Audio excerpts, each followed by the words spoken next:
Canary Street Press and HarlequinAudio present The Outsider by Maisey Yates, performed by Samantha Cook.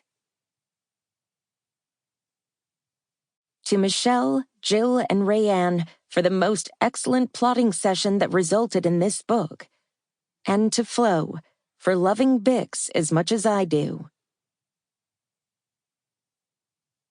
Chapter 1.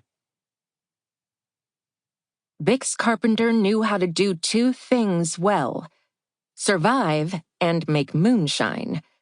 In her experience, one was often linked to the other.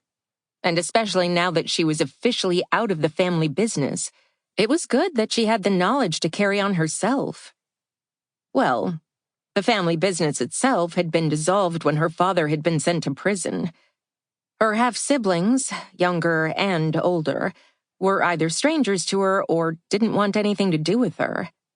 Which was fair, because she didn't want anything to do with them either. But she still had her contacts in the liquor world, and she knew what she was doing. It could be worse. It could be meth. She told herself that a lot. Though she had to be honest and admit that one of the biggest reasons it had never been meth was that there had been a massive explosion in one of the trailers in the park back when she was 15 or so, and any designs her father had on cooking the more volatile substance had gone out the window then and there. If you were doing illegal things to survive, there wasn't much sense doing an illegal thing that could kill you. She could almost justify making alcohol.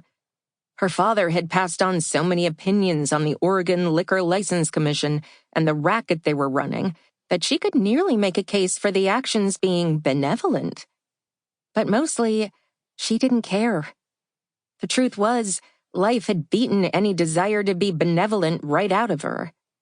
She'd had a criminal record since she turned 18 and could no longer rest on the possibility of her juvenile record being expunged. She had never really cared. No one in her family lived on the right side of the law. The law, in her estimation, was mostly designed to set up roadblocks to keep people like her down. At least that was her experience. Her experience was the only one she cared about. Empathy for others was hardly going to put a roof over her head. But thankfully, this new place had.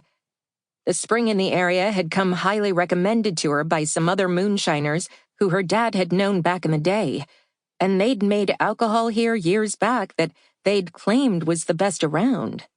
She'd only just barely made it here.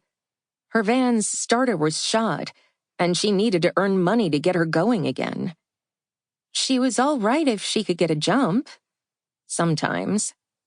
But she wasn't going to head down to Humboldt with things going that badly, and being in a position where she was going to be dependent on the kindness of strangers.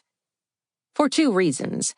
She didn't do dependence, and she didn't believe strangers were kind.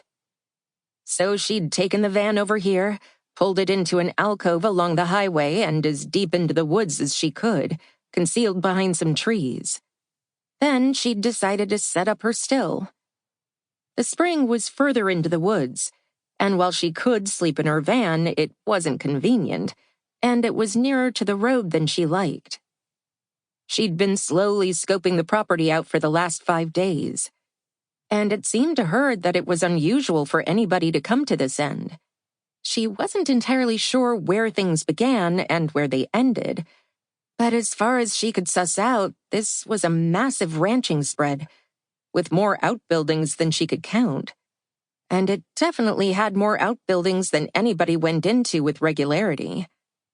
This thicker, more wooded part of the mountainside hadn't had a single soul wander through the whole 5 days she'd been up here.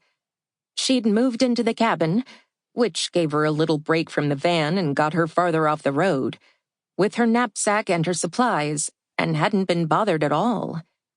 Maybe she could settle here for a while. That would be nice.